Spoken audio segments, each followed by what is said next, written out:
Welcome to the main stage. Good morning, good afternoon, good evening, everybody around the world. I am OutcastAndrew. Welcome to DBDL's AHL 2025 main stage double elimination tournament. I am OutcastAndrew. I'm very excited to be here this morning, and we have some great matches, some very interesting builds, and very interesting special rules for you. First, before we get started, let me introduce you to my co-caster here on the casting desk. Hello, Jersku. How you doing today? Hello, Andrew. I'm doing absolutely wonderful. Really excited for today's matches. I think it's going to be a really exciting bunch with these teams that are going to be playing. And with some of the rule sets that we've got going on as well, I'm also very interested to see how those matches are going to go because of the certain rules that we have set for some of these sets that we will be seeing very soon, actually. Very, very well said. Yeah. So for everybody who's joining in today, the way today is going to rule out, we got some best of 5 group of 16 matches for you today. Our first up, we will have Ariandel versus PAI. In our best of 5s, we're going to have 2. We call it the AHL balancing matches. So there are special rules, a lot of stealth involved in a lot of the different builds and whatnot, and we'll go over some specifics about that. After the first 2 games, we're going to have the gold standard games, which are to say that they're essentially our normal balancing, typical competitive Dead by Daylight balancing. And our tiebreaker will be a gold standard game with normal balancing, but with a random element that totally switches up the way the match will be played, or the way the set will be played. And it's so random that even we in the desk do not know yet. It will be raffled and drawn at the time. We'll go over more of that as we talk. For now, why don't we talk a little bit about our teams we've got up first here. Ariandel versus PAI. PAI had to go through our mini qualifier tournament to get here. Jersku, why don't you tell us a little bit about these 2 teams, what you're looking forward to. It's really interesting seeing as some had the invitation, others had to qualify. Absolutely, Andrew. I've got some, honestly, I'd say high expectations for Team Ariandel and Team PAI here. They've shown some pretty promising things, and I think from what I've seen in the past as well, I think these are going to be some really exciting matches. I'm looking at what sets we actually have. We are going to be moving on to very soon, and I'm liking it. And again, with these special rules we're going to have for some of these matches as well, really excited to see how Ariandel and PAI are going to deal with these kinds of things when they're actually in the trial. I think that's going to be a really exciting bunch there. And yeah, I think like most excited probably in today's set, if we make it that far. I'm really excited to see how the Ghoul match is going to go. How about you though, Andrew? Do you have any specific set you're looking forward to? I love that question. So why don't I go over what sets they are for our lovely viewers, and then I can give that answer. So first up, we've got our 2 AHL balanced matches. We've got the Doctor on Midwich. Special balancing, we allow you must use Iridescent King. So that's the Doctor, the Doctor set.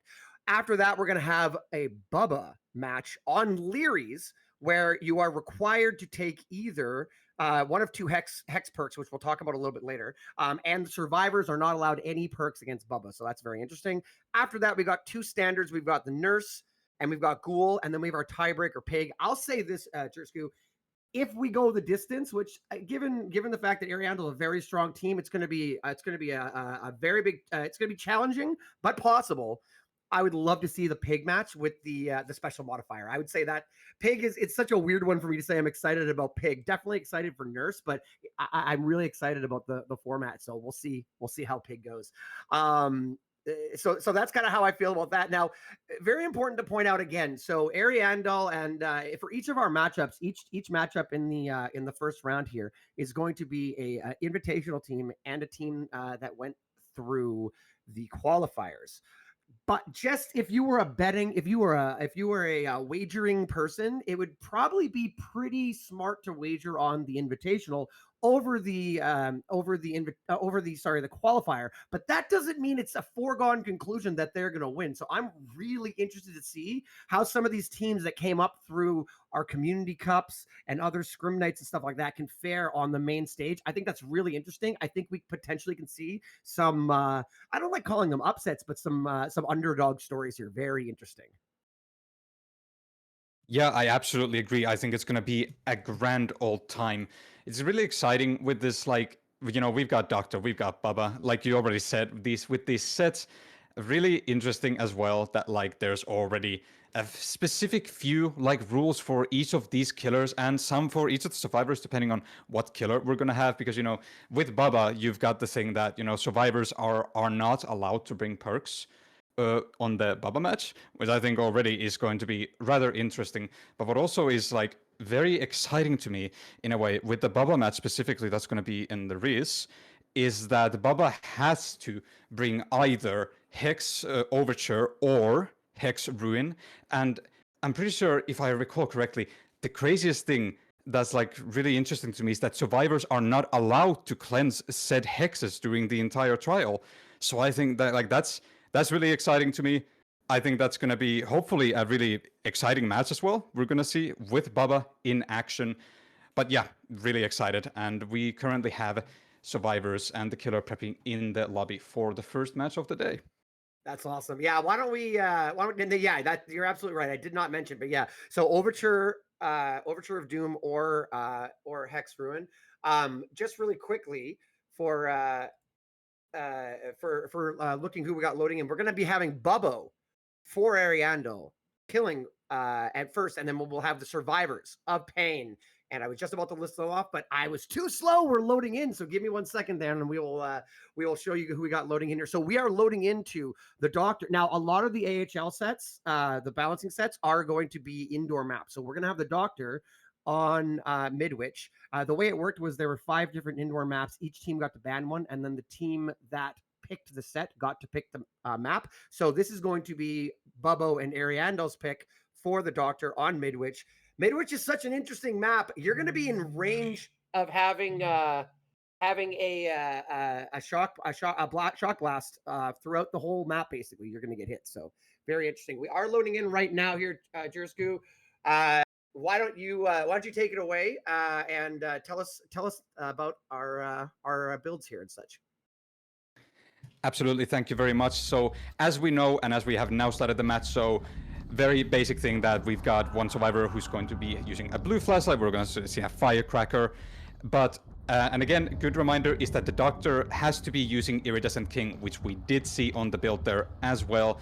We actually see that Bubbo has also spotted Cope J here around the bathroom area and is going to initiate chase, but unsure if they're actually going to commit to it. Seemingly going to commit to it for now, because that's actually a relatively good palette to get rid of early on in the match.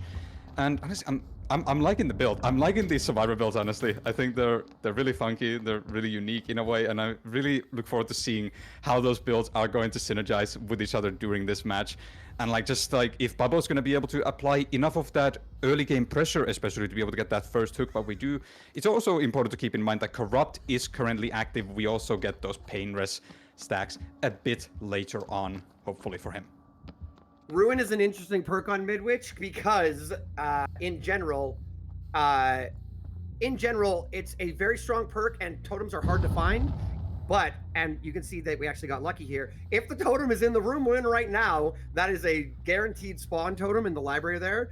Thankfully for Bubbo, it did not spawn there. And as a result, it's not going to be instantly broken. But that being said, we are going to chase Kobji in the fashionable Fukru shirt here. And a little bit of gen progress going. I was talking to someone yesterday specifically about this.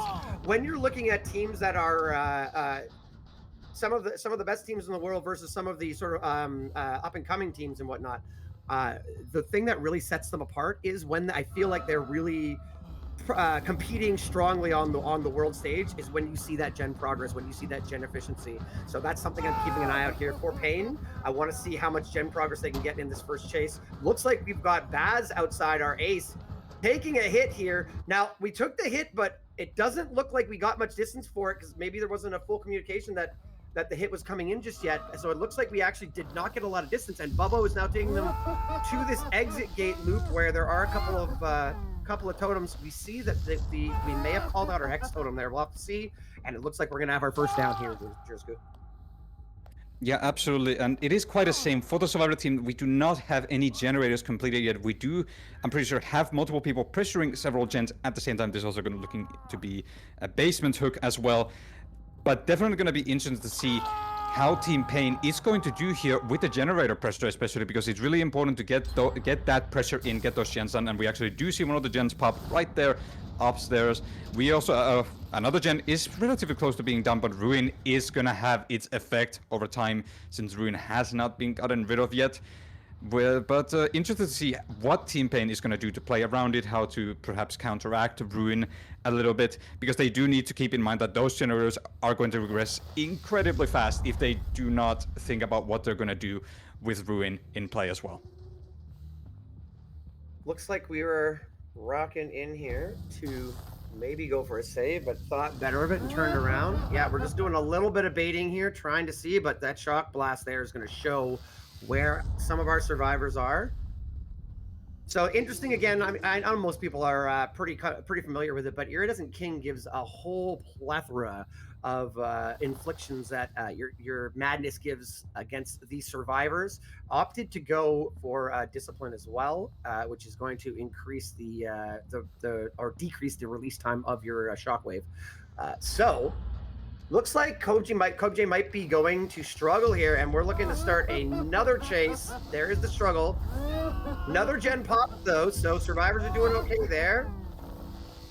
Question is as you said, leaving these generators incomplete is going to cost them a lot because Ruin is ticking away there. So looks like we're going to go back and try and continue this tunnel out as the basement unhook comes in. We're going to get I like this a lot. I like the teammate dropping the pallet there, and now it looks like we might play a little bit. Get down, Mr. President. Ethel here chasing after our tunnel out, trying to stop the tunnel out. Maybe not turned off. Maybe I spoke too soon. We're just going to be pressing W here, but we don't got a lot to work with over here. A couple pallets. This is a little bit nerve-wracking. We are trying to make it to this infirmary pallet, but we don't run to the infirmary pallet. Okay, now we're coming in for the hit. Maybe there's a little bit of a miscommunication, and Ethel took the scenic route, came around, took that hit, and now Koji can get a little bit further away. Yeah, honestly, it's looking very interesting for Koji. We do see a third generator pop there as well. Really nice hit take from Ethel earlier. Definitely going to delay the chase a little bit more. This is just a straight up very dangerous pallet against Doctor, especially if no one is here able to come take a hit.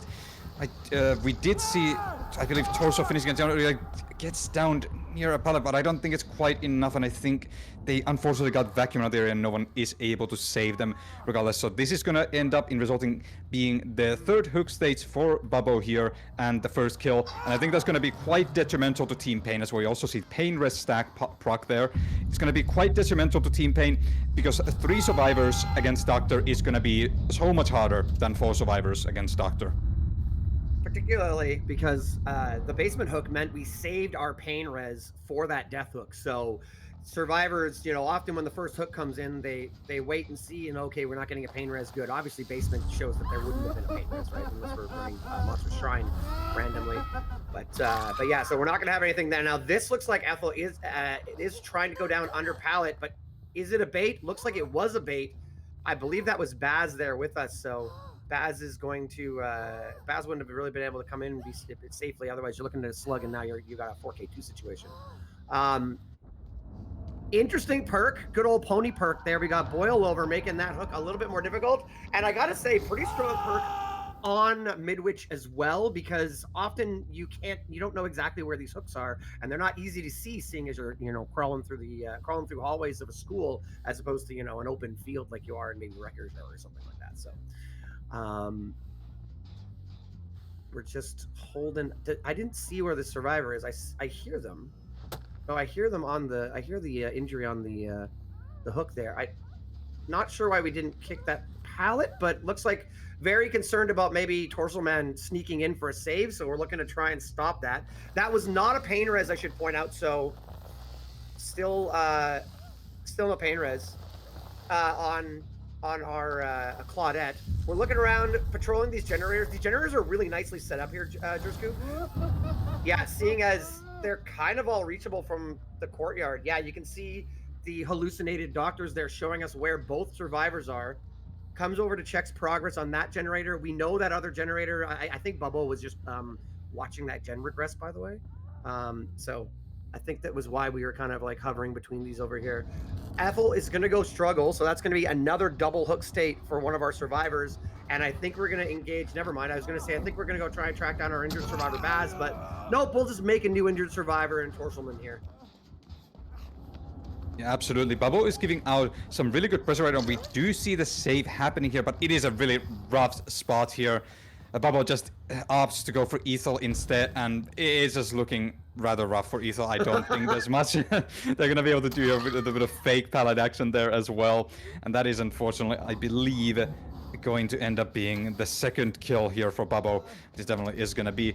Man, that Ruin, I think, has been doing work. We have seen 3 gens pop, but I do think the Ruin has been doing its work. We also see yet another Pain Rest proc stack on the Death Hook as well, and that's going to be 6 hook stages for Bubble so far. Really impressive job. Has been managing this area really well, honestly. That Shock Blast in that area, being able to cover or protect that hook in the center of the map and being able to use Shock Blast from there to cover a much wider area of the map, it's so good for Doctor, I think, honestly, in this map especially. Like, it's just really powerful, and it is not looking good for Team Pain right now. We see a little bit of info there as well, where Baz is. And actually, I wanted to point out that dropped pallet right there. I wanted to point it out earlier. I think the reason why he didn't break it is because he was actually trying to see if he could shock someone before they could vault it, so they would just be stuck and they wouldn't be able to go anywhere. So I think like he's just trying to like close them in a bit more by having that pallet dropped. We see the down happen here on Torso Man, unfortunately. Just looking really rough, and gonna see if what Bubble decides to do here. That's a really good point. Good, really heads up call there. I hadn't considered that's a really good idea. They used any means necessary to pick it up, but let's be honest, the match is already basically over here, and that's going to be the end of it right there. So that's going to be a 4K2. I got to say, Survivors played really well at the start. Pretty good first chase there by Kobji, and you know, a couple tank hits coming in. A little bit of miscommunication there, maybe. The tanked hit by Baz didn't really have as much effect because we weren't able to use the distance. Maybe miscommunication. I will say for our survivors, particularly, obviously Ariandel's been doing this for a long time, but Midwich is a lot more difficult when it comes to clock callouts. I find this may be my personal opinion, but they're a lot more difficult because not only do you have to, you know, it's a little bit more difficult with landmarks. It's also you have to deal with the fact that it's 2 clocks stacked on top of each other, bottom and top. So yeah, a little bit less successful once we got down to the 3v1 than we were hoping for our survivors. 4K2 will be the result, and we're gonna be coming back in a few minutes with the Killer of Pain. Jersku, I think we need to take a very short break to manage something, but we'll be back in just a few minutes, and we'll be switching up here and seeing if we can get a meet that win condition. Hello everyone, welcome back. What a Doctor match that was. Ended up in being a 4K for Team Ariandel. Really good performance here from Bubble. We're going to be switching it up with Team Pain now as the killer instead, looking to be Cope J on Doctor this time instead. Going to be really exciting, but I love that match. Honestly, Bubble did a great job, I think. Just micromanaged that gen pressure really well, constantly on top of Survivors. Survivors did try their best to take hits whenever it was necessary, but like I think that build just really worked out. And Sloppy Butcher as well, I think, definitely helped out in the fact that they wouldn't be able to reset as quickly with Doctor constantly interrupting if he's nearby, since Midwich is, at the end of the day, a relatively small map, even though it does have 2 floors, but still, that Shock Blast is still going to carry over so much, going to keep interrupting, and just Sloppy Butcher on top of that is just going to be amazingly good. And we also, of course, did have some Pain Risk and Ruin value as well, and that Corrupt at the start as well was rather nice as well. So really excited to see how Team Pain is going to do on Doctor, because I think the win con here is looking quite difficult actually for Team Pain, but I think there's still something that they might be able to pull off here. Yeah, I think that strong map for the killer side, particularly for the Doctor, like it's a strong map for most killers, but particularly for Doctor, given the fact that you could stand in the middle of the map and hit basically everywhere. The amount of information you get, the fact that you can interrupt generators, you can interrupt healing, like you said, you can interrupt maybe someone going for your totem. That might be the only saving grace here for Pain and Kobji to try and match or beat this 4K2 tie condition, 4K2 result. So we'll have to see. Again, I think that Pain played really well. It's so funny because I would consider Pain the underdog. I'm always such a Cinderella story kind of guy that I'm sitting here going like, how can Pain win this? I'm not. No disrespect to Ariandel, obviously a big fan over here, but I'm just like, how can Pain come back and beat Ariandel? So I apologize if it's coming off as a little biased. I'm just like, I just want the underdog to win, guys. I want to see it. So we're loading into our match here. We have Kobji versus Lemagic, Hardwell, Bubbo, and Swatter, names most of our viewers will recognize. Let's look at this build. We saw some corrupt intervention. Very interesting perk. I did see batteries included, which means we're going to see a little bit of speed. That's going to be a really strong perk given a small map as well. So we may be able to surprise the survivors a little bit with a little bit of speed, unexpected speed at times. We are into our first chase here on Bubbo, and we're going to get a very quick M1. So that is a very good start. One thing I will say I didn't like last match, unfortunately, from our survivors is it seemed maybe a little bit of maybe not awareness of where we're at. We did not see both of our god pallets go down. This one never. This good swing doing very fast down for Team Pain for Kobji. Very, very big start here. That's exactly what you want to see if you're Team Pain. Well done here.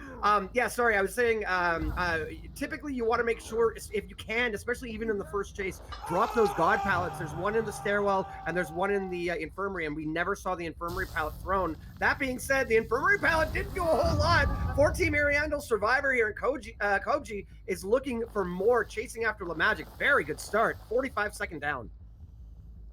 Yeah, absolutely. That was incredible. Really good performance from Kobji. And I actually want to point out that with the infirmary pallet, do you think that it might have just been that when Team Pain was playing Survivor, they realized that if that pallet is dropped with Doctor chasing them, it actually might make it really difficult to get out of that situation, since he can just shock you and reach you in time. We see the other card pallet there drop as well, and currently just seeming like Kobji just wants to be committing for Bubbo here to get that first kill ASAP. I also noticed that we do not have Ruin this time. On the killer side of things, I remember seeing things like batteries included and Deadman Switch. I believe we do have Corrupt there as well. So still very interesting to see with this kind of very differentiating perk build here. I do think actually... Wow. I think... Wait. I think we just got some info. That's amazing. So the last perk is Merciless Storm, and I actually didn't notice it, but we're getting told. So Lemagic, this feels like a call out. Lemagic missed their Merciless Storm check. Now, to be fair, with ARI King, we're gonna go down here with ARI King. It makes it so that they kind of pop roll around the screen and tick-tock back and forth. So it is pretty difficult. I think Merciless Storm is a great pick with ARI King. We are seeing our second down here, but you're looking again when we're talking about the professionalism and the competitiveness. What really sets teams apart in a competitive setting is that efficiency. And we're getting our second hook, but we're seeing there are two generators about to pop here, which is going to bring us to our tie condition. Can we stop that? I don't know if Kobji has enough time to go around the map and stop it. And like you said, with no Ruin, I don't know if... Here we go. Look at this. Look at this. It's so scary. Oh my god. Honestly, you know, seeing that, I don't exactly blame for the Survivor team messing up a previous Merciless Storm skill check earlier, which I think caused one of the generators to get blocked earlier. Just really rough stuff, because like it's been said, like the Merciless Storm with Doctor is actually really good. Like it's just a given how good it's gonna be. We do see the unhook happen there as well, with Kobji on hot pursuit right away, wanting to get that kill confirmed on Bubbo here. But we need to remember here that the Survivors just need to be focusing on generators at this point in time. So I think like we've got some pretty decent progress already. We've had 2 gens completed so far. So we're gonna need a little bit more work from them.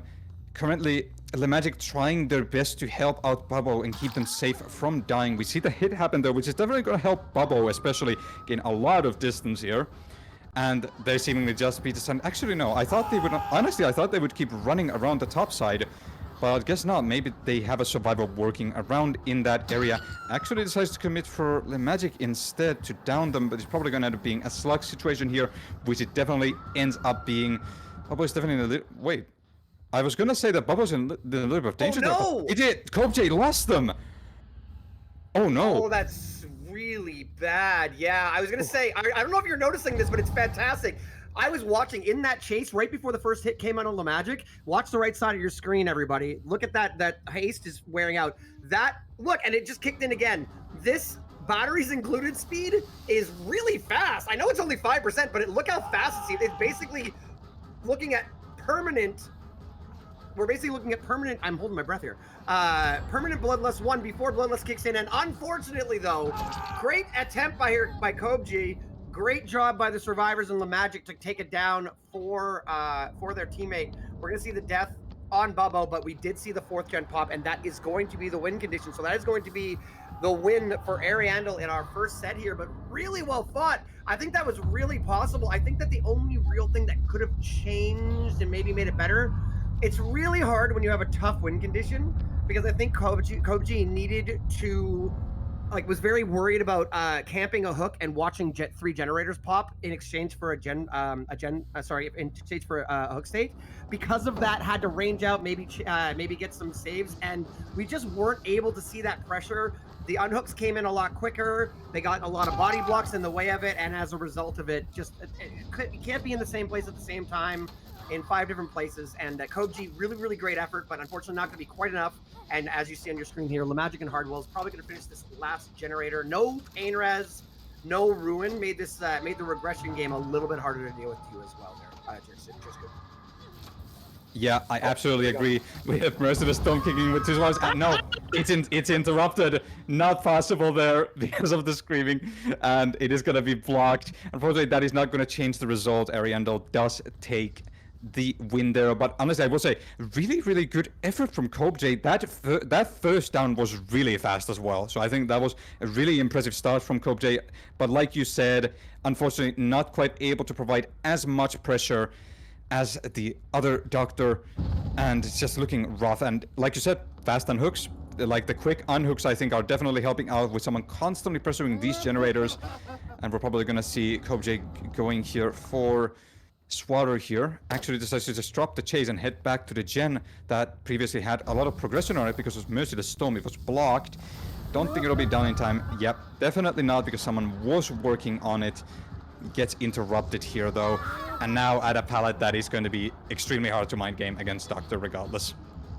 So, not that we're going to see this happen, and not that it matters at this point because the match is essentially over, but how funny would it be if we chase around hook in this area? No, they're going back to it. If we can stop them from... too bad. I was going to say, if we can stop them from finishing this generator to the point where it regresses and they have to work on another generator, and then you see another combination of Merciless Storm mixed with Dead Man Switch. That would have been just like icing on the cake for this hilarious build.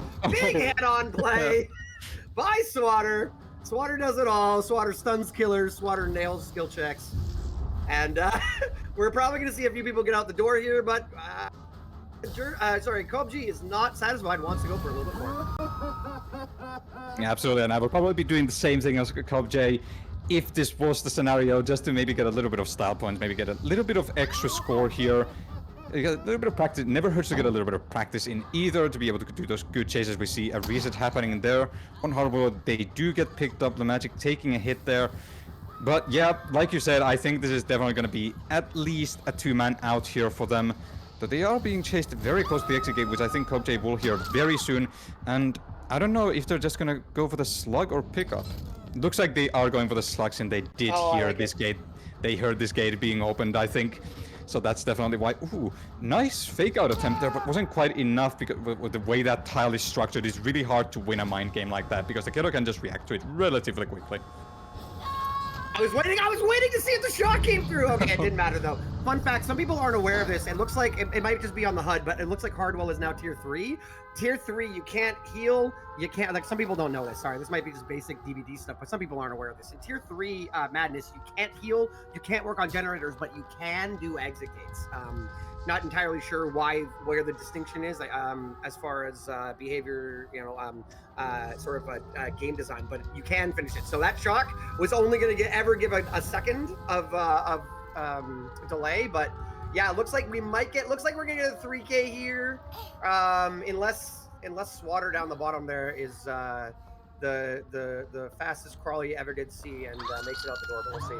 So that's going to be the end of that one. Let's talk a little bit maybe then, Jersku. I definitely think that it was an interesting match in a sense that we had a down at 45 seconds by Kobje, but the generators were flying versus we had a 2.5 minute down when Bubbo was playing. But as a result, we only saw one generator pop in those 2.5 minutes. So I don't know whether that was we were running too close to, maybe the chase was running too close to the active generators. Maybe we were having trouble locating generators with the corrupt intervention, or maybe it's just purely a matter of not being. It looks like Swatter's going to go. Is that? No, sorry. Oh, I don't know what I'm talking about. I thought I was yapping and not paying attention. I saw this hallucination here and I thought there was one going out the door later. Got it. Anyways, so the killer side, great by Pain. The survivor side needs to work on a little bit of efficiency. Jersku. Yeah, I would say I do agree. We saw, like you said, a lot of differentiating gen pressure here. And I think Team Ariandel on the survivor side especially showed how good they are at gen pressuring. Like that early down from Kobje hardly mattered to them at that point because they were just so good on the generators. Like they just had so much pressure. And honestly, because it was such an early down, Corrupt actually got removed relatively quickly as well. Because I'm pretty sure normally Corrupt lasts about 2 minutes, but this time it lasted only about 45 seconds. So them being unblocked might have actually also benefited them a little bit more because the Corrupt full value wasn't there. Though someone could argue that it would also be slightly better that you get that early down regardless of if Corrupt goes away much faster.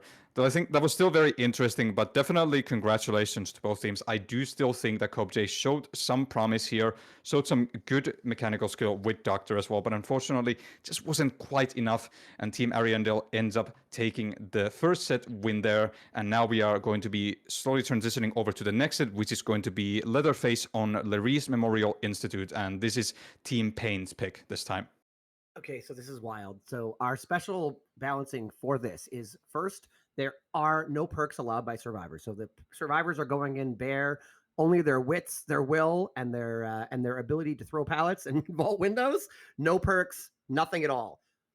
Now the killer is required to bring either Overture of Doom, Hex Overture of Doom, which is the new perk, by the way. If you're not sure what that does, is it marks a generator that once it gets worked on, it takes the terror radius from the killer. So either that one or Hex Ruin. Here's the wild side: the survivors are not allowed to break totems, so those totems are up for the entire match.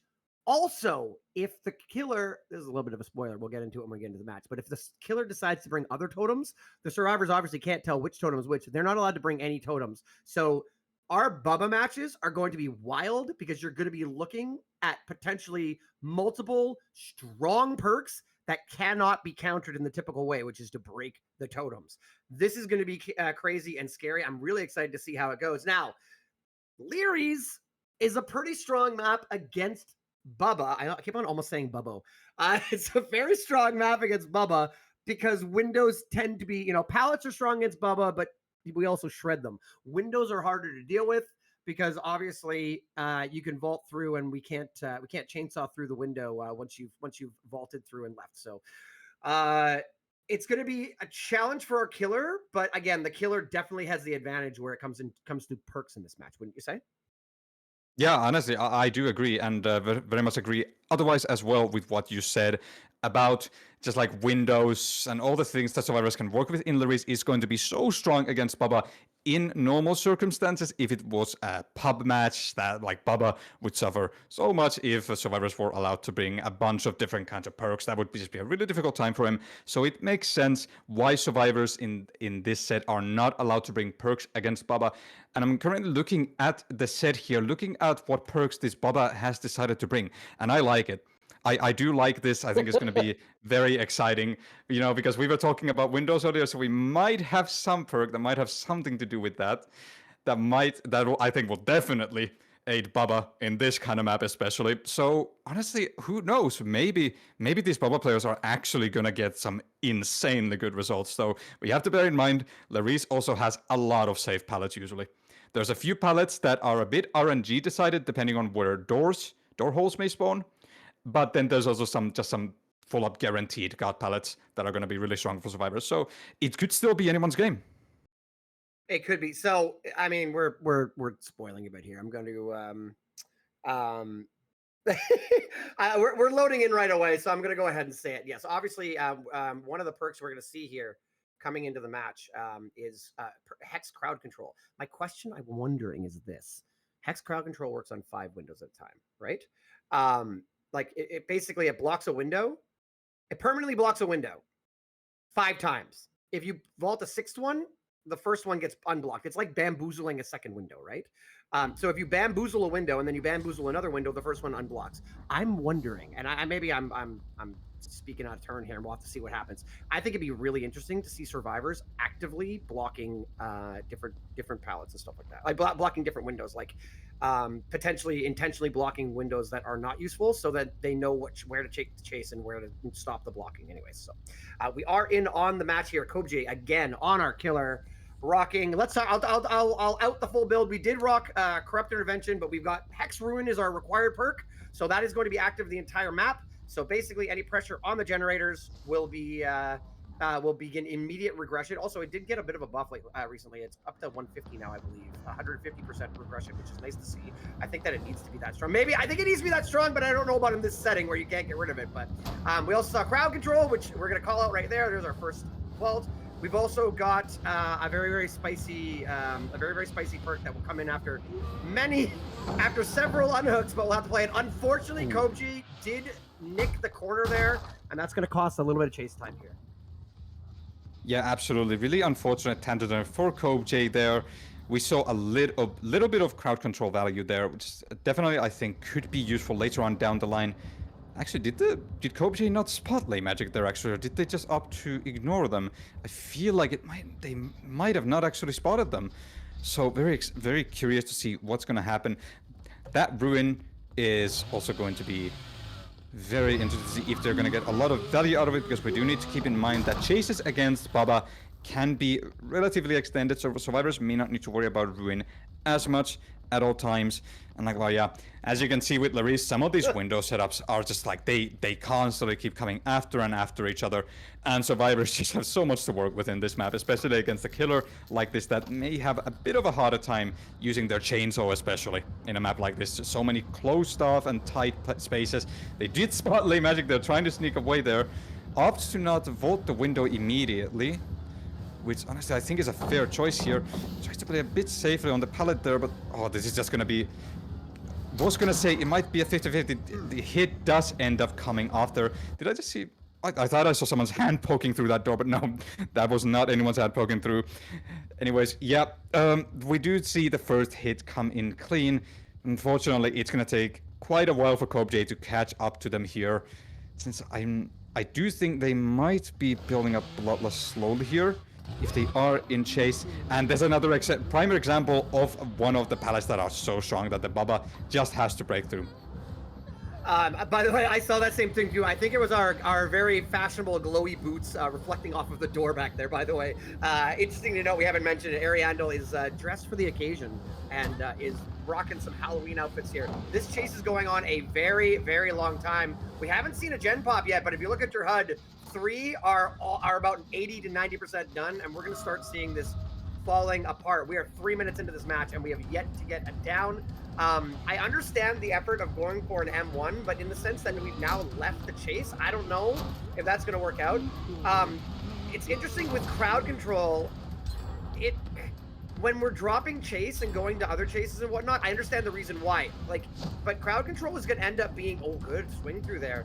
I kind of wish we were, I don't know about these M1s. I don't know if that's the right move. I'm not saying it's the wrong move, but we need to be going for chainsaws. We've got 3 or 4 windows blocked off in this area. And when we take the M1 and then, yeah, I was going to say, we're going to see a pallet throw here. When we take the M1, we're not getting it down, and we're getting, we're giving them more time to get gens done. We took the M1 on Lamagic and then wound up not getting the down. So that M1 was kind of not, there was no real purpose to that M1. Good swing through on the pallet, though. I love to see it. Kobji's going to get their first down after 3 gens are completed. Bubbo is almost half done a 4th gen, so we're going to have to see how this plays out. Obviously, Bubba is the king of camping, but do we want to camp this out, or do we want to? I feel like we have to go for more at this point. 409 on that down, Jersku. Yeah, absolutely. That first chase time is definitely quite rough for CopeJ, but it's just the nature of the map as well. It's going to be very rough, and I will say we do see the Devour stack, first Devour stack coming in as well with that unhook happening there. So maybe they'll be able to make a bit of use out of Devour later if they get more hook stages. And I think that's where the M1s are definitely going to help a little bit more here with the insta down potential, but we still need 2 more stacks of Devour Hope. We do see the M1 hit coming in there against Bubbo, but that means they're going to make quite a lot of distance. But you know, the other option is that Bubbo drops a pallet there, and then they lose a distance in that as well, trying to break the pallet or go around it. Currently looping at another very strong tile in the race. They're going to end up being a pre-drop for this. And we see Ipik currently working on one of the generators, about to pop the 4th generator here for Team Ariandel. Doing a really good job so far, being chased here. Just has a lot of strong things to work with. Oh, good swing! Oh, just slight miscalculation potentially there from Bubbo, ends up being a down. And this is going to be the second fresh hook, actually, for CopeJ. My apologies, a bit of a stutter there. You're all good. Yeah. Wow. Okay. It's so crazy. Like, you think Bubba, and you're like, okay, we're gonna see some chainsaws. We're seeing some M1s, but solid M1 killer play here by our killer, by CopeJ. Okay. Now, did we get far enough to get a stack of Devour? There is the question, because that unhook came in exceptionally fast. So we're gonna have to wait and see if we have 2 stacks. I imagine we beeline as fast away from the hook as possible. We're down to our last generator here. We have 2 fresh hooks. We did in fact get that. I wonder if the survivors are wondering about it, right? What have we identified? Obviously, corrupt intervention. Obviously, crowd control. Obviously, ruin. There's an unknown perk, and I don't know if the survivors. The survivors. There's no way they would have looked around and found all the goes for the swing again. Would have found, like, you know, they're not going around like, I found 3 totems, maybe, but very unlikely, right? You don't go for that effort. Are we looking? Oh, okay. In fact, it's not a bait. We do have somebody nearby. This is a very strong survivor play because we've got the other 2 working on the gen. Also, we have a flashlight, so will we see the very, very rare? Don't pick. Oh, that's so scary. Ooh. No! My God, he swings through and he makes it. That's huge. But unfortunately, this is one of our one of our already hooked survivors. So this is not who we want in endgame. Yeah, absolutely not. I think, like, the best case scenario is that CopeJ manages to find either Ipik or Magic who have not been hooked yet, which means it would be another fresh hook. We do see that they a bit of a communication there. They dipped immediately. And also, I do think the way these survivors have been playing, I think they have taken into account that this Bubba might have brought Devour, because of the way they've been playing, we've had some really fast unhooks happening, and they've also noticed that CopeJ has just moved away from the hooks so incredibly fast. Right, and that's our 3rd stack, by the way.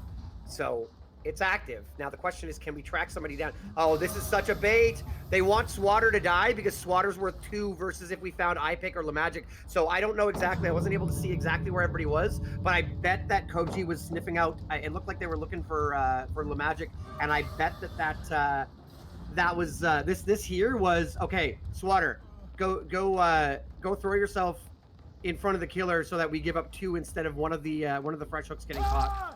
Good swing. Again, really solid, just basic mechanics here. Basic M1 mechanics for CopeJ. Very strong. It looks like we're not satisfied, but I don't know if we're going to find anybody. Yeah, I was going to say, I don't think we're going to find anybody else. Now this... Okay, so we're going to get the killer. So that's going to end up being 5 hooks, 2 fresh. Really strong result for our survivors. That could have gone a lot worse. That could have been a lot worse if that last hook and unhook had come in a little bit faster, and maybe we'd been able to find one of those fresh hook survivors. But solid effort by CopeJ. Wasn't able to get a single chainsaw, I don't think, was he? I don't think so, actually. Not that I recall. I think all of those hits were actually M1 hits. Mostly just used the chainsaw to try to catch up or break a pallet. But again, in a map like the race, it's gonna be so difficult to actually get a chainsaw down. So, like, just Team Ariandel played that really well. And like you said, it ended up being 2 fresh and 5 stages in total for CoBJ. So Team Pain, still really nice effort. And now we will be switching over to Team Pain as the survivor and Team Ariandel now then playing as killer. Interested to see how Team Ariandel is going to perform here on Baba and what kind of build have they thought of for Baba, because like I think there's some potential here, but you know, Larry's will be Larry's with Baba. It's going to be difficult, but I'm excited to see what it's going to be like. So I think one of the things that we could have seen better from our killer in that game was, so we would do a chase. I understand why this happens. Like I understand why this would be the case, but we were chasing a particular survivor in an area, and then we would leave and want to go check out the generators. Totally makes sense, particularly with corrupt intervention up. You want to make sure you're taking chase into the corrupt as the killer. Survivors are actively pulling you away from the generators. Okay, I get it. Here's the problem with it though. Because Leary's is so strong and has so many windows, when you're running crowd control, you're chasing somebody in an area, kind of locking down that area with those windows, and the survivors are moving out, you know, trying to move out of it, but they're getting windows blocked, so they can't infinitely vault windows. Then you leave and you chase another survivor who goes down the opposite side of the map and therefore has a brand new, you know, a lineup of more windows that they can vault to get away from Bubba, and then they block behind them. So I think that's sort of like, you know, chase, leave, ended up not working out for them. And it wound up giving, you know, not as much crowd control value as you'd like. You saw it when we eventually got the downs near that bottom, that sort of long room with those that pallet with the gurneys on either side, with the bunk beds, whatever, on either side. We saw that the down finally came in there. We had 4 windows blocked in the same sort of couple rooms there. But at the beginning with the switching back and forth, I think really hurt our killer. That's sort of my sort of like assessment of how that game went the way it did. Yeah, honestly, I would say I agree with you. I think just that constantly hitting them and then leaving sometimes, it's going to be very rough to come back from a situation like that. I wouldn't say it was an entirely terrible result for Team Pain with that 2 fresh and 5 stages, because, you know, the stakes are relatively high. Even if survivors don't have any perks, it's just going to be so difficult to catch anyone. So, like, I'd say it was still relatively nice to get that 2 fresh and 5 stages. And maybe just maybe a Team Pain now, or who's going to be playing on the survivor side, is actually going to show some really incredible performance here. And maybe they've learned a thing or two about how they want to also pressure generators, especially because we saw that maybe their generator pressure wasn't as good as Team Ariandel's on the Doctor set. So interested to see what Team Pain's going to do about the generators here now. Yeah, I think that was the real, we talked about it before, that was the real difference maker in the Doctor set. So hopefully we see a little bit more efficiency here. Now, given the strength of the map, we really need to see a strong first chase, second chase, whatever happens, whether they're switching up the chases like our last killer did or not. We need to see a long time between the start of the match and the first down. Otherwise, this is probably going to fall apart pretty quickly for our survivors. We are loading in, and we have an almost identical perk build here, except so we got Hex Ruin again. We've got Crowd Control. We've got Devour Hope for that maybe fun near the end of the game, and Wretched Fate. Devour Hope, Wretched Fate. Wretched Fate is the totem where after the first generator pops, the Obsession repairs 33% slower. Oh my goodness, I just realized you can't cleanse it. So Ethel is going to be repairing, after the first generator is done, Ethel would be permanently handicapped with a 33, they're going to be repairing generators 1/3 the speed of everybody else. Sorry, 2/3 the speed of everybody else. That's huge. That's actually a great perk pick. Honestly, yeah. I honestly didn't even think of that. That is actually a really decent perk for Baba on a map like this especially. And I think that's going to bring some great value. I'm really interested to see how Ethel's going to perform after that.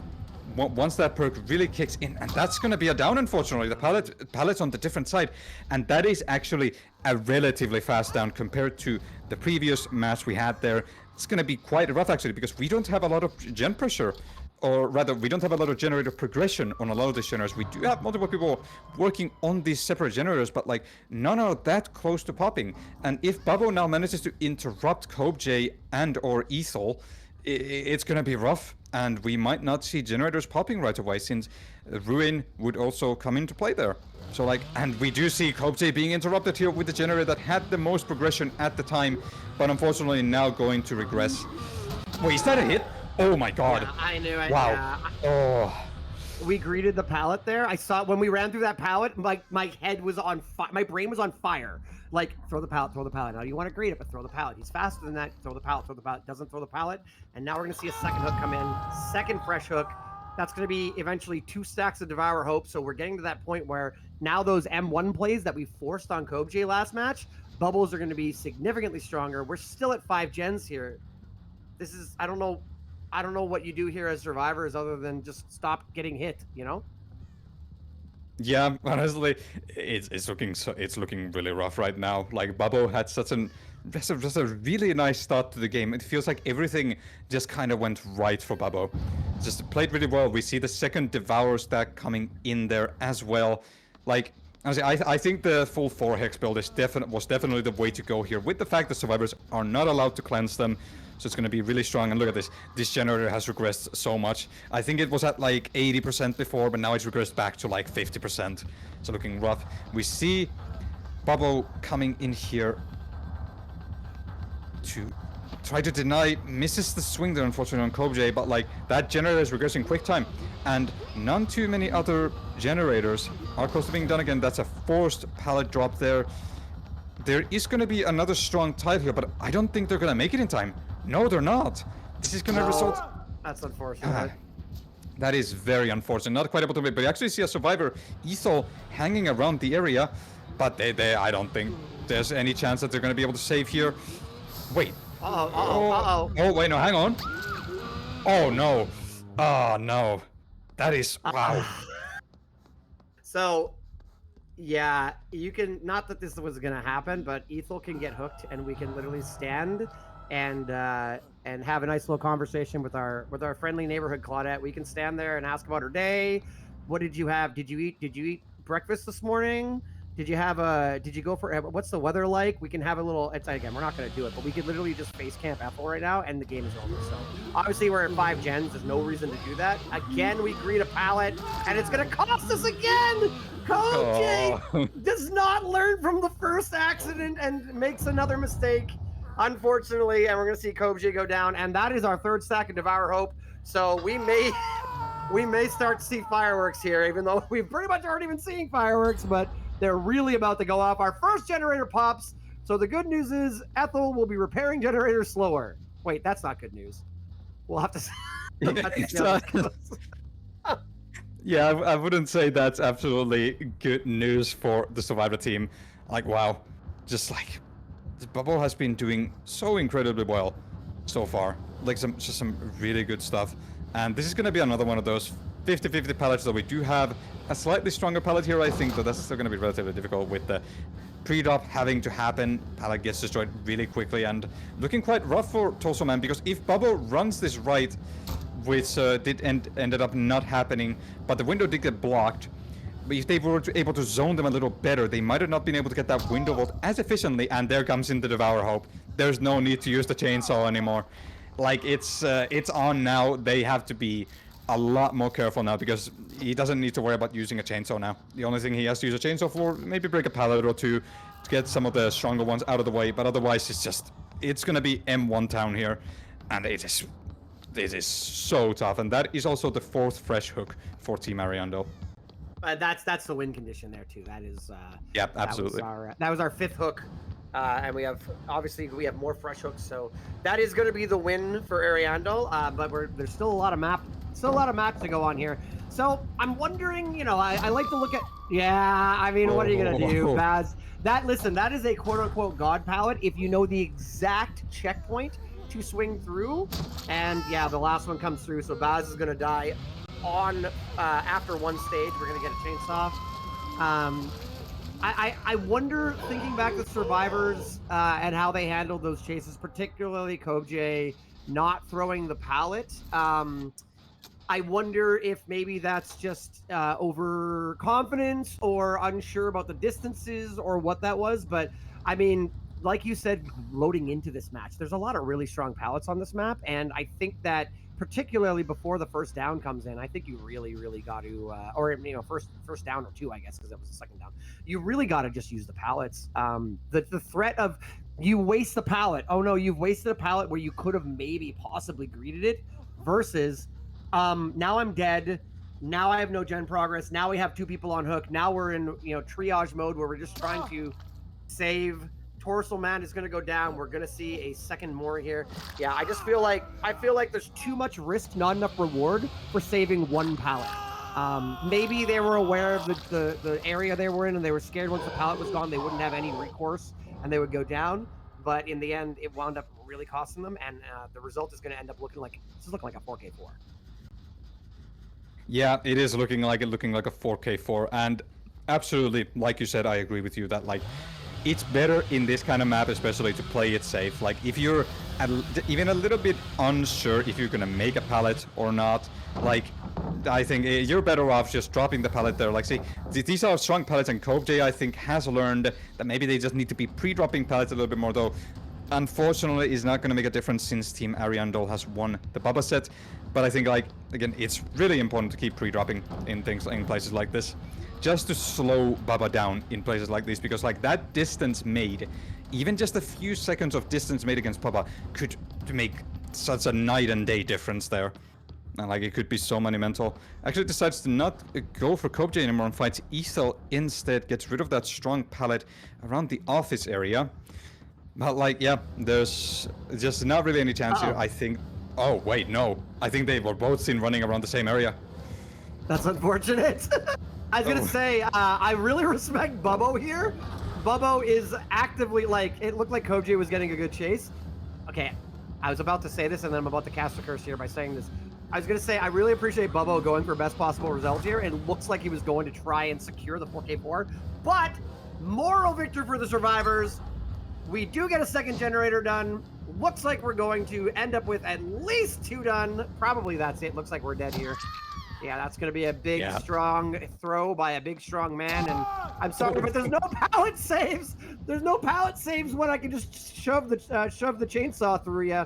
And that's going to be a 4K3. Good job for the survivors to get that last gen done, but unfortunately not going to be enough. So we are going into the second half of this best of 5 now.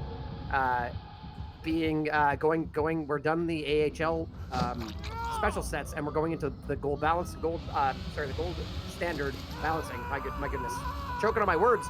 And we're gonna see that nurse match next. What do you think? Are we gonna see an upset and maybe go to 4 and get your Ghoul set, or is this looking like 3 and done here for Team Pain? Honestly, at this current point in time, Team Ariandel has just shown so much good gen pressure, good killing. Like, it's just like, wow. It's just like been really good stuff. So like right now, I think the favor is definitely leaned in towards Team Ariandel here. So like, and I think we're just getting a little bit of information here. I believe that the next killer will be Ghoul instead of Nurse from the information we're catching right now. That is completely, you're right. But I think still it's going to be really exciting. But like, and as we are moving on to the gold standard rule set this time, but like right now, I'm thinking that like Team Ariandel has just shown so much good promise that like if Team Pain isn't careful here and doesn't like show something insane for us on the Ghoul sets, like it's gonna be quite rough. However, I will always believe, and I think there might just be a small chance that Team Pain might be able to bring this back to that 2-1 score instead, so we can continue on to the next set after Ghoul. So yeah, I apologize there. That was my bad. I was looking at bad information. I had Nurse and Ghoul switch. So good news is you get your Ghoul set. That's exciting, right? So everything I said, but reversed.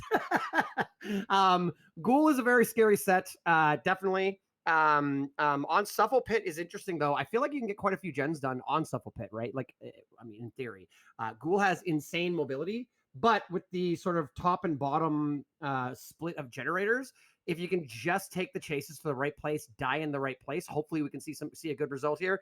The good news is, and the bad news is, this is on Team Pain to set the pace and set a good win condition for their killer to take over.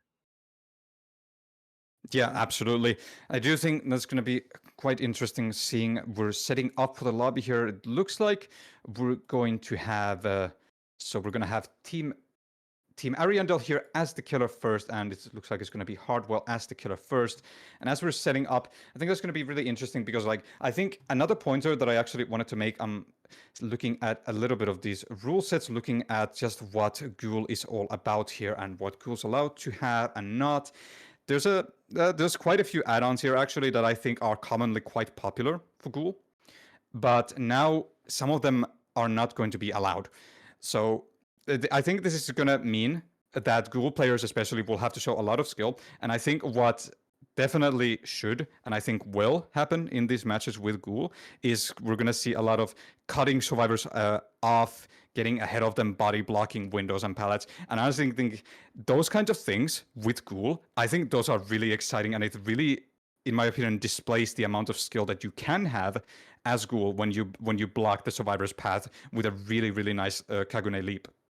Agreed. And the counterplay to that, which, I mean, you know, if such a thing exists, the counterplay can sometimes be you're keeping an eye on the killer behind you and they swing towards you and you turn on a dime and go back to where you, like, you know, make them overswing you, because while they're swinging, you know, while they're swinging north, you head south and get some distance. Doesn't always work. And if, you know, if the killer is very skilled at it, it can definitely catch you out in the middle, but I mean, you're going to get caught in the middle probably anyway. So again, I think that the real saving grace for survivors on both sides here is the fact that the map now, Suffocation Pit is strong for killers and for survivors in that sense. You can usually, hopefully, get some generators done, but also, you know, Suffocation Pit can often have some really, really punishing gen spawns. You can have 4, sometimes even 5 generators on one side of the map.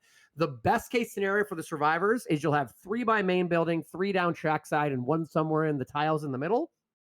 But often that tile in the middle can be really, really close to, say, either side, either the water tower or the logs, considering the fact that, you know, tiles next to those can spawn. You can also have purely 4 past the middle cross. You can have 4 generators up by main building. It's I feel like it's more main building, more frequently you're going to find main building 4 gens than shack 4 gens. But again, gens can be really, really really a deciding factor in this. So hoping for our survivors here that they have a charitable gen split. We're loading into the match here. Hardwell coming in for the killer, as you said, and really excited to see Pain on the edge of elimination for their first round here. It is a double elimination round, but this will, if they lose this round, they will be forced into the lower bracket. Let's see how this goes.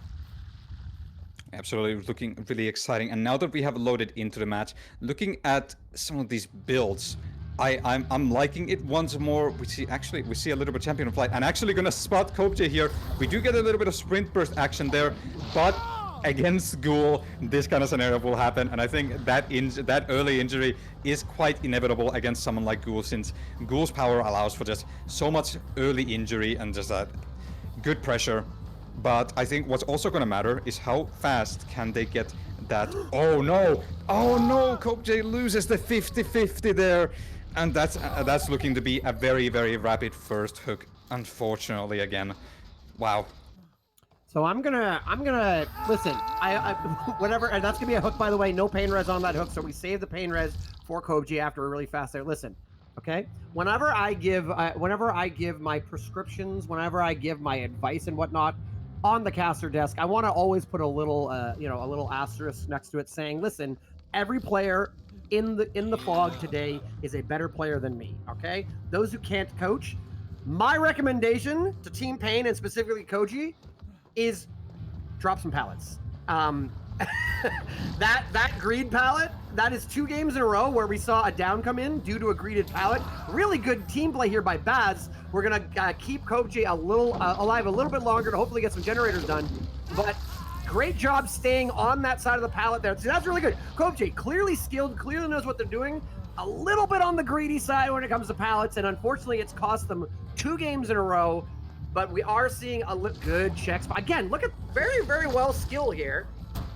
Now, can we stop the... Okay, good. Yeah, really good job there. So I don't want to be all doom and gloom for Kopje here, but that's 2 greeded pallets. That's really hurting. Looks like we're going to make Shack... Oh, looks like we're close.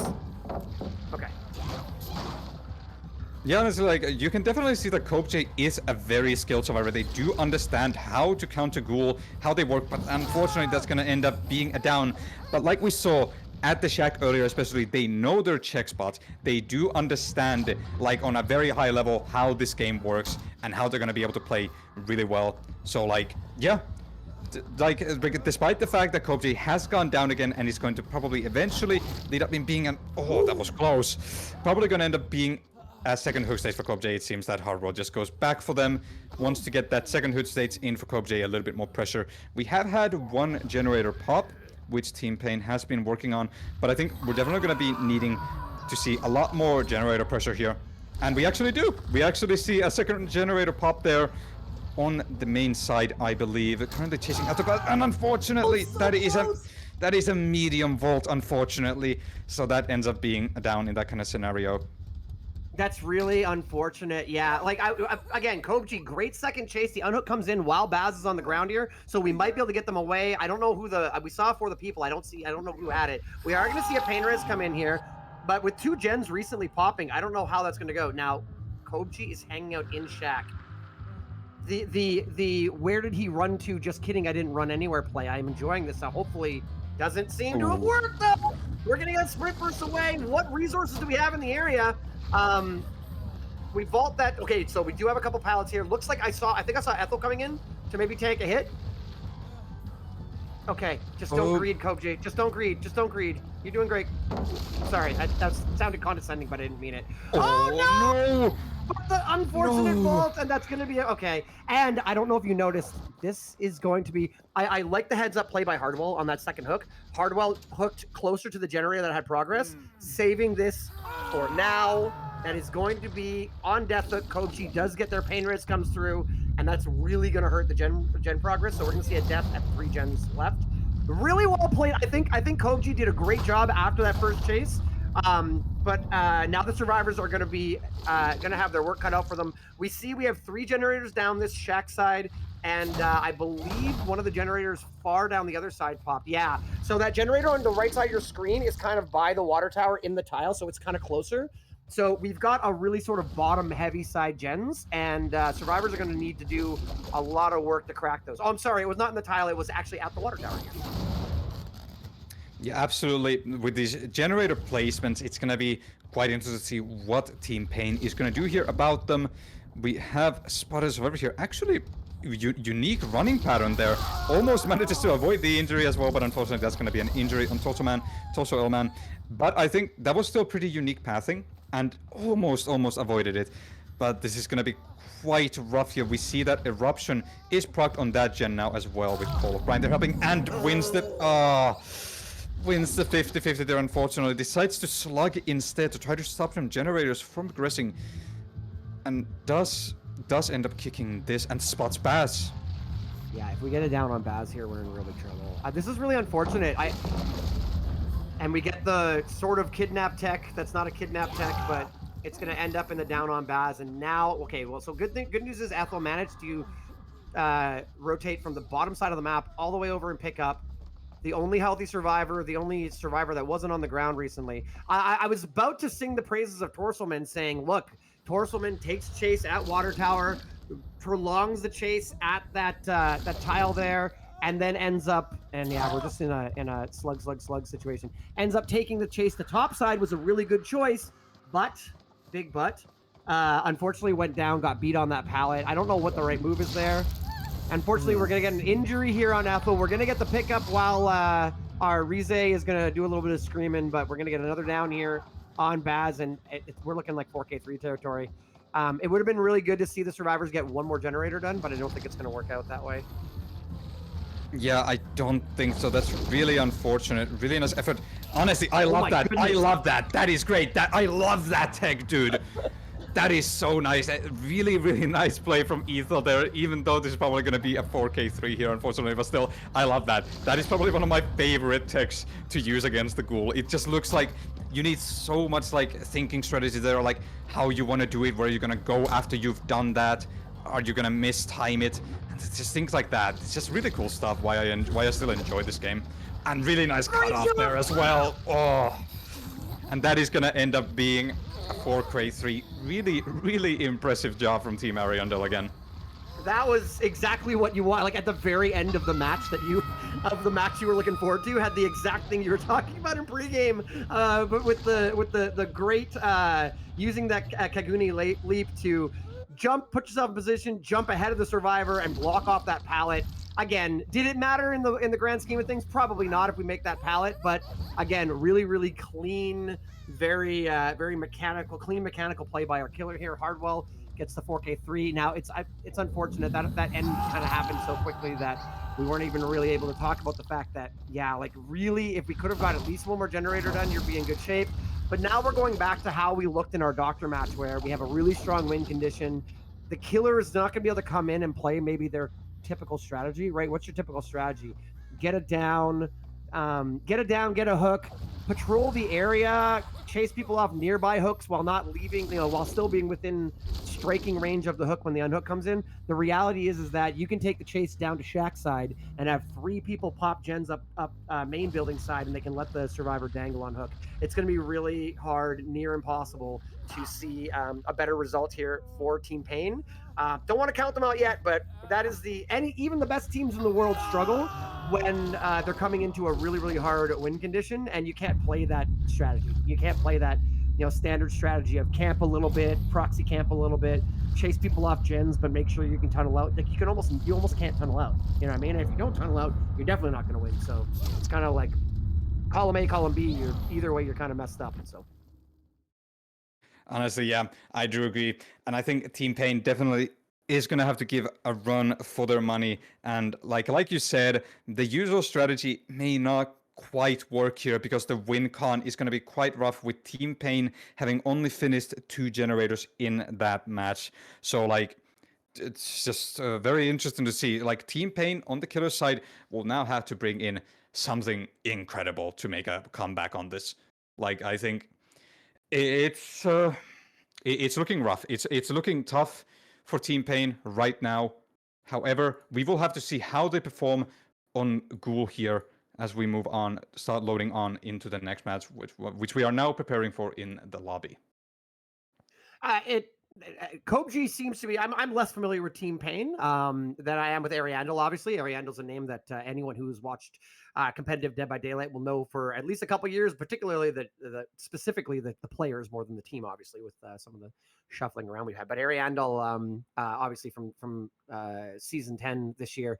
But I gotta say, I have really enjoyed Kobji's killer play. And even though this is looking like I don't want to count him out yet, but again, if I were a betting man, I would say that Ariandel is going to move on to the round of 8, and we're going to see Pain go down to the lower bracket. But Kobji and Team Pain will still have another opportunity. They're gonna be on they're going to be on their last chance. It's double elimination, so they're going to be on a sort of a sudden death situation from now on. But if we could see some maybe clean up the survivor play a little bit, maybe green a few less pallets, and and keep this solid killer performance by Kobji. There could be some we could see a lot of good things from in this tournament. I'm excited to see more of them. For now, I don't envy Kobji because I know coming into a situation like this, it's all on the line, and it's a lot to ask. They're just one person. They can't. They got all the weight of the world on their back. What are they going to do? Yeah, honestly, I do agree. It is the pressure definitely must be setting in a little bit more. But sometimes some people may be able to thrive from that pressure and then just absolutely lock in and show some incredible results. We now have all the survivors and the killer in the lobby. We are now prepping for it. Excited to see. And I think what we're gonna need to see from Team Pain here, especially, is that generator pressure needs to be so good. If the killer brings certain perks to aid with that, it's gonna be difficult. We're gonna have to see what they bring here on the set here for the Ghoul. But it's gonna be rather interesting. But of course, now we're gonna have Kobji as the Ghoul here from Team Pain, with now Team Ariandel as the survivors. And this is it. I think this is gonna be one of those matches that you need to be on point with like absolutely everything as the Ghoul. I gotta say too, like, so in Dead by Daylight, and particularly, pardon me, in Dead by Daylight, particularly in competitive Dead by Daylight, you really there are some killers where it's the killer's game to lose, and there's some killers where it's the survivor's job. It's the survivors. You have to capitalize on mistakes made by survivors. Trouble is, you can't count on a team like Ariandel to make mistakes. Now, the good news is the Ghoul is one of those few killers that can really set the pace, right? You know, the sort of top tier killers, Blight, Nurse, Billy, Ghoul, it's sort of the S tier killers and above. I think there's something to be said for Dracula in that group as well, just with their sort of any mobile killer really can set the pace a little bit. So the good news is this is Kobji has the opportunity. If this was a 4K3 on a killer that, you know, wasn't as strong, you basically are counting on survivors to make mistakes and capitalize on them.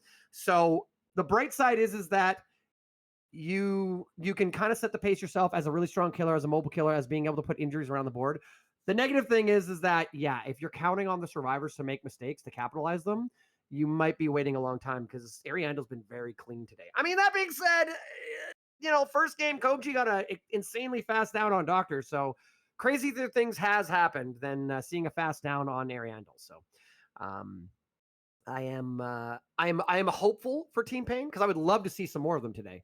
But yeah, this is going to come down to clean play mixed with hopefully maybe a few errors. But Ariandel's been doing this for so long, and just like that gen efficiency, like we were talking about, we saw it in the first match, and we're probably going to see it again. Yeah, absolutely. I do agree with you. I think that's going to be really exciting. And like, well, we are now starting to load into the last set of the Ghoul matches, and we're going to see how it goes. And like you said, I think that Team Pain has had some really good killer performances on Kobji's side. We saw that really, really nice early down happen on the Doctor set in the infirmary room. I think that was like less than a minute, so I think that was still really impressive from them. But like, I think we're gonna need to see like another fast down here from Kobji. We have now, I believe, loaded into the match, so we're gonna see how this goes. Looking at the build here, looking like we have basically about the same build as Babbo had on Ghoul here. Looks like we're just kind of getting the feel for things. Survivors are starting to get in positions here. And yeah, it's going to be interesting to see. We don't have anyone working on any generators right now because Corrupt is active as well. We do see some scratch marks there, but are they going to be able to find them? I think they are, but I think that might be the balanced player. Oh. Okay, not quite able to reach them. Close.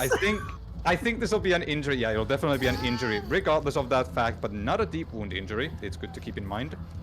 And let's see. Go right on ahead.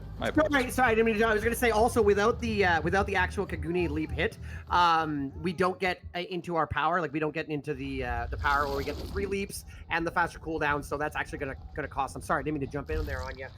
Really interesting strategy we saw from the survivors. They go back to the survivors of Pain. They were, you know, Kobji got found edge map with sprint burst. Here, you saw them sprinting out into the map. The first person takes a chase and then winds up, you know, taking chase around main. Kobji does not take the bait though. Comes back down to the side of the generators that are not blocked by corrupt intervention. And as you can see, we're interrupting. Looks like that was. I didn't see what survivor that was. Well, about to find out because they just got bit. That was LaMagic, and we got another hit there on that generator with a lot of progress. And yeah, so really this is some really great macro play we're seeing by Kobji. They need it down right now. So we'll see how this goes. This is make or break right this second. If we can get it down in these generators and stop them from popping any of the generators down this side of the map, great job! Fakes the power, swings through the pallet, the magic goes down. We see an eruption come in. We might see a pain res come in. We're down in the area with all the gen progress. Again, I'm not, you know, this is still a big deal, a lot to do, but that's exactly what we need to see. 1 minute 46 on that down there, Jersku. Yeah, actually, I think that was still a relatively quick down. Really nice mind game there as well, with the Kagune leap fake out as well. Looking into, we're probably going to see a potentially quick unhook, or are they just going to wait it out a little bit? No, they do not, which means that Kobji is going to go right back on there. I think it's going to be very important as well that they get started on this, since we do not have any generators complete yet. Unfortunately, we see that eruption is procced on a few of those generators as well. We have spotted someone running around, but like Kobje also has to worry about these generators. I'm liking that explosion on your screen. Some people may not be aware. That's Call of Brine. Call of Brine, you know, obviously there's the gen regression that you get. That was interesting. We got nothing like getting hit through a wall, even on the killer screen. Anyways, that's Ghoul for you, folks. Interesting. Obviously, there's the gen regression you get from Call of Brine, but also if you ever get a good, not great, if you get a good skill check, not a great skill check, you will great heads up play there by the Magic. You'll get explosions like you're seeing right now. So that is good information, but also it's kind of a taunt by taunting our killer here a little bit. Hey, guess what? We're working on this gen. See that gen blowing up? We're working on this. Hey, we're getting those gens done. Hey, remember how you need to stop us from getting those gens done? Well, we're doing them. So sometimes it can mess with your mental a little bit too, knowing that this is an interesting tile. Oh, And that's the win right there. That's too bad. Great effort by Kobje, and the match isn't over, but unfortunate for Team PAI. yeah, really unfortunate. I think Kobje has shown some like really good skill today, some good mechanical skill with some good fake outs here and there. But unfortunately, they did manage to get those generators done, which I believe was the win con. Unfortunately, congratulations to Team Ariandel. Still a really good performance, but I would still like to commend Team PAI for a really great effort. We did see some good plays from them as well, and that is going to be a down on iPick right there. And looks like we're going to be slugging a little bit. Good job. Yeah, this is a new tile, it looks like, with the sort of outer wall. It's almost like it's similar to a 4-lane, but like with the palette in the middle. Very interesting. Let's not count out Team PAI either. Again, look, I feel a little bit bad at the very beginning of the broadcast today. Very beginning of the show, I was talking about how, you know, if I were a betting man, I would be betting on the invitationals over the qualifiers. Not in every single case, but obviously they have a bit of an edge, being more experienced and being both experienced in this setting as well as potentially just, you know, skill wise. But that being said, PAI is going to be going to the lower bracket, and we are going to see more of them. I really hope so. When you get beat 3-0, it can you know, none of us are immune to, you know, feeling bad about our performance or anything. I really hope that they feel solid and feel confident about their performance, and they actively like do a. Are we gonna get a pallet save here? No pallet. I thought he like shifted back into it, but he had no pallet save, so gonna get a down and a hook on Bubbo here. I really hope that they like go back and watch the game tape and they identify the mistakes that were made, like maybe getting a little bit more gen progress on the Doctor set there, working on their communication. Maybe they got to work on clock callouts on Midwich. Identify where it went wrong. Again, you're against one of the best teams in the world, so don't be too hard on yourself. Identify where you went wrong. Identify things like those greeted pallets. Come back and really take advantage of the double elimination and put up a good job in the bottom bracket. I really hope that happens, because I've enjoyed this match, even though it was pretty one-sided.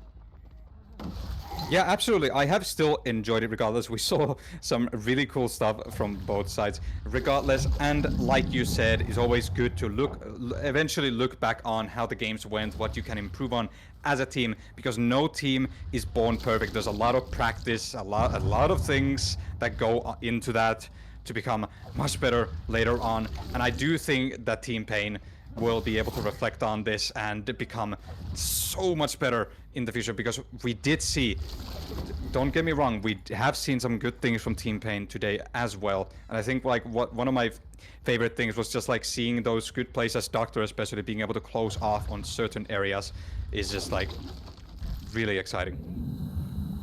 I agree, and this game isn't over, and it's interesting. We actually have a 3-gen down here by Shaq side. Oh no! Can we see a Kagune leap? Can we see a champion of light Kagune leap? Come on. Waiting for the leap. I want to see the speed. Oh, okay, that's fine. So yeah, we do have a bit of a 3-gen here. Obviously, we've only got two hooks. You see Hardwell's almost on that generator. Oh, swings through, but doesn't quite go through, unfortunately. I was gonna say we might still see a decent result, but actually it looks like they're gonna get the gens done and get out of here. we do down Lamagic, working on generator over here. Another potential pallet on the same pallet save on the same pallet as before. And God, you know what? Credit to Kobji here. Credit to Kobji. Kobji is they've not only lost, but they've lost the game, the set, and the match, right? Does not want to let that last generator go, and is trying here to get the best possible result. I love a competitor spirit, and Kobji clearly has one. Good for them. Good for them. I love this. Yeah, honestly, I love it too. It's great to see that their spirits are still high and still trying their best. Because, like, there's always something that you can do, always something you can improve on. And just like, we do see the down happen there on hard, where we've got a survivor ready for a pallet save. But I think, yeah, I think Kobji is afraid of that fact that someone might be nearby ready for that pallet save. I think Bubbo is hiding nearby, and I think this is going to end up being a pallet save. Oh, no! Oh! Unfortunate. We see the last gen pop there as well. Maybe Kobji can still get some nice results in maybe even get a kill here as well. We do see that iPick is coming there to take a hit. We've probably got that gate being opened. Yeah, that gate is definitely being opened. I think Kobji just definitely has to try to cut off someone here, but this is not going to be quite possible here. Actually gets it down on Hardwell. Oh. Moral victory. Someone's got a flashlight, though. There is somebody with a flashlight. Be careful. We found them. Okay, so we know it's iPick, so all you have to do is zone iPick. The problem is that if you pick up here, they can maybe tank hits, but there is one healthy survivor. I want to go back to that pallet save. It's really interesting. They kept on healing one survivor, leaving everybody injured. They healed one survivor at a time, just so that they can have that, they can end up getting that, that's looks down. Champion of Light, instant unhook comes in, and now what do we do?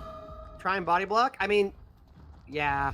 Oh, that was such a great play. iPick has sprint burst, I believe, and walked to the flashlight position so that they could flashlight, Champion of Light, and sprint burst back so they didn't get downed in return. So, anyways, that's going to be 3-0 for Ariandel versus Pain. Pain will be going, Ariandel will be going on to the round of 8. Pain will be going to the lower bracket in our double elimination, and I believe, Jersku, you're going to be